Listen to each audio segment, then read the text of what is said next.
Le journal de 7 heures sur Europe 1, Christophe Lamar. Bonjour Christophe. Bonjour Dimitri, bonjour à tous. Michel Pial achève sa première nuit en garde à vue. Il est désormais le principal suspect dans l'affaire de la disparition de son épouse, Karine Esquivillon.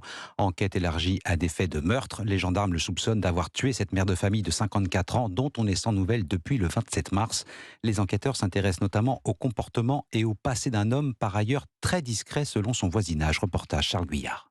Quand il sortait pour emmener ses enfants, on se disait bonjour, c'est tout, ça s'arrêtait là. Jean-Pierre Abot habitait juste en face de Michel Pial. Ses rapports avec son plus proche voisin étaient manifestement réduits au strict minimum. Bah oui, c'est en face, mais on se fréquentait pas du tout. Et dans ce petit hameau d'une vingtaine de maisons, seulement le couple Pial-Esquivillon vivait, semble-t-il, dans une bulle, à tel point que lorsque Karine a disparu le 27 mars, peu s'en était aperçu ici, comme cet autre riverain. Les gendarmes, quand ils m'ont présenté la photo, je connaissais pas du tout cette dame, je connaissais pas ces gens-là. Ça paraît étrange, mais bon, après, voilà, on sait pas ce qui se passe dans les familles. Une famille qui évoluait donc en vase clos avec 2 enfants. Même le maire de Maché, Frédéric Raget, ne la croisait jamais dans sa commune d'à peine 1500 habitants. C'est une famille qui n'a jamais fait parler d'elle. Jamais. Ce ne sont pas des gens qu'on voit du tout.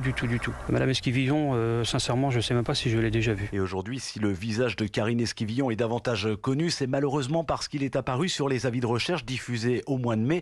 Cette mère de famille de 54 ans avait alors disparu depuis à peine 2 semaines. Maché, Charles Guyard, Europe 1. À Annecy, l'auteur de l'attaque au couteau qui a fait 6 blessés, dont 4 enfants, transférés dans un hôpital psychiatrique à Bron, dans la région lyonnaise. Il a été interné dans une unité spécialement aménagée. Il reste mis en examen pour tentative d'assassinat. Il a beaucoup plu ces derniers jours dans certaines régions, mais ça ne change rien sur le fond. L'été sera très chaud, l'été sera très sec. 2 tiers des nappes phréatiques affichent toujours un niveau en dessous de la normale. Une situation très contrastée en fonction des régions. Elle est moins critique dans le sud-est en raison des précipitations abondantes des 15 derniers jours. Elle reste inquiétante ailleurs, dans la vallée du Rhône par exemple. Guillaume Dominguez, pourquoi ces pluies diluviennes ne suffisent-elles pas à recharger les nappes phréatiques ? Oui, tout simplement parce que pour conserver de l'eau, il faut la garder le plus longtemps possible dans le sol. Et bien que naturel, le phénomène répond à de nombreux critères, comme nous l'explique l'hydrogéologue Alain Dupuis. Le sol, plus il va être riche en matière organique, plus il va être travaillé correctement, plus il va être aéré, plus il aura cette capacité de rétention et plus il aura la capacité à envoyer de l'eau vers le bas, autrement dit vers les nappes. Des solutions de substitution comme la construction de bassins en surface ou la recharge artificielle des nappes phréatiques peuvent être envisagées, explique Alain Dupuis. Problème, avec quelle eau remplir les réserves ? Selon l'hydrogéologue, les précipitations d'été sont tout simplement impossibles à conserver. On risque d'avoir des précipitations plutôt avec de l'intensité importante et sur des zones très localisées. La violence des événements n'aide pas la conservation. C'est plutôt des débordements, c'est plutôt des inondations qui sont attendues. Seule solution pour Alain Dupuis, restreindre un maximum les usages à l'image du plan électricité mis en place en France cet hiver et limiter les fuites du réseau d'eau. Guillaume Dominguez, les médecins pourront continuer d'exercer où bon leur semble. L'Assemblée nationale rejette la mesure visant à restreindre leur liberté d'installation. Au Sénat, adoption définitive de la loi anti-squat, elle durcit les sanctions en cas d'occupation illégale, jusqu'à 3 ans de prison et 45 000 € d'amende à l'encontre des squatteurs. Le texte vise également les locataires indélicats avec une accélération des procédures d'expulsion en cas de loyer impayé. Vous écoutez Europe 1 matin, il est 7h04. En Ukraine, le scénario d'une guerre longue se précise. Les forces ukrainiennes se heurtent à une résistance acharnée des Russes. Une centaine de kilomètres carrés de territoire reconquis, soit l'épaisseur du trait sur une carte d'état-major. La poussée de l'armée ukrainienne a enregistré quelques gains au prix de terribles combats. Difficile, voire impossible de chiffrer les pertes d'un côté comme de l'autre. Une certitude, William Molinier, les Russes se sont retranchés derrière une ligne de défense avec un objectif, retarder pour mieux épuiser l'armée ukrainienne. Le Kremlin la surnomme la ligne Fabergé, du nom du joaillier des tsars russes. En réalité, ce sont 6 lignes de défense successives d'une profondeur de 30 km qui s'étendent d'un bout à l'autre du front. Dans ce couloir, l'armée russe a construit des tranchées, positionné des obstacles et enterré ses vieux chars T-54 sortis des stocks cet hiver pour en faire des sortes de casemates. D'une guerre de haute intensité il y a quelques mois, on est passé à une guerre de longue et de lente intensité, observe une source militaire occidentale. Les Russes s'adaptent aux nouvelles technologies développées par les Ukrainiens. Selon un haut gradé français, il ne leur faut que 15 jours pour trouver une parade à un nouveau système de drone. Et donc Kiev doit redoubler de créativité pour détourner les contre-mesures déployées par les Russes. Les mini-drones ont une durée de vie de 4 à 5 vols sur le front. Les Ukrainiens perdraient jusqu'à 300 appareils chaque jour, si bien que des réseaux d'approvisionnement se mettent en place. Drones jouets ou drones professionnels, les circuits d'aide à l'Ukraine ratissent tous les magasins d'Europe pour se procurer le moindre appareil qui pourrait être utile sur la ligne de front. William Molinier, spécialiste sécurité et défense à Europe 1.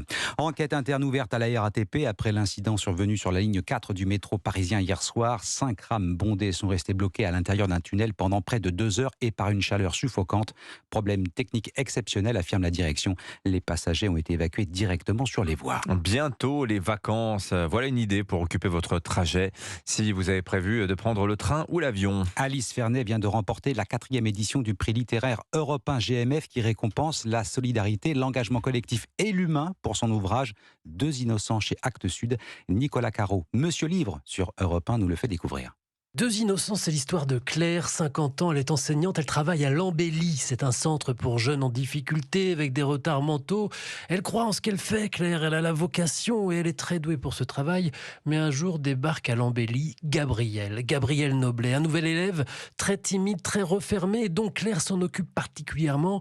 Miracle, ça marche, le Gabriel fait des progrès incroyables, il s'épanouit, c'est merveilleux. Oui, mais se crée entre eux une relation un peu ambiguë, un peu à part, les parents s'en mêlent, et voilà Claire accusée, soupçonnée, et elle tombe dans une sorte de chute vertigineuse dans les méandres de la justice, de la honte et de l'opprobre.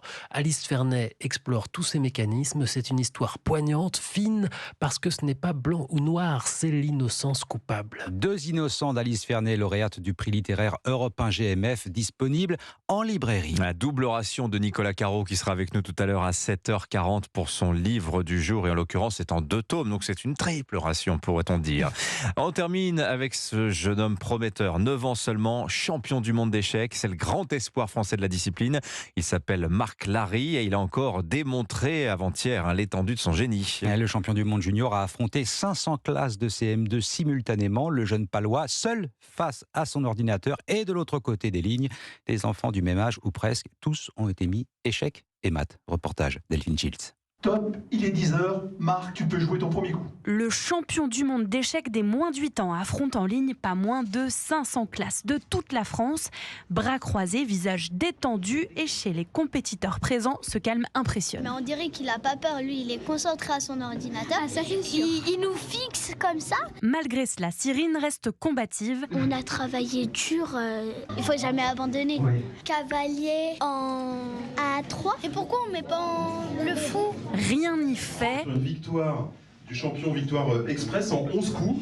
Une partie remportée malgré un petit bug informatique au désavantage du champion. J'avais une position avec une pièce de plus, ils m'ont mis une position avec un pion de moins, quoi. Mais Marc Larry en a vu d'autres. 6 heures, c'est ma partie la plus longue.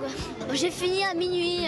Aujourd'hui, c'était le c'est la partie la plus courte. 11 coups quand même, ça se voit que c'est un champion du monde. Très fort, hein, ça. L'année prochaine, je pense, on va faire mieux et il va nous battre en 15 coups. Au moins, c'est déjà pas mal. Un reportage Delphine Schiltz, et vous pourrez retrouver Marc Larry tout à l'heure sur Europe 1. Il sera l'invité exceptionnel de Sonia Mabrouk à 8h10.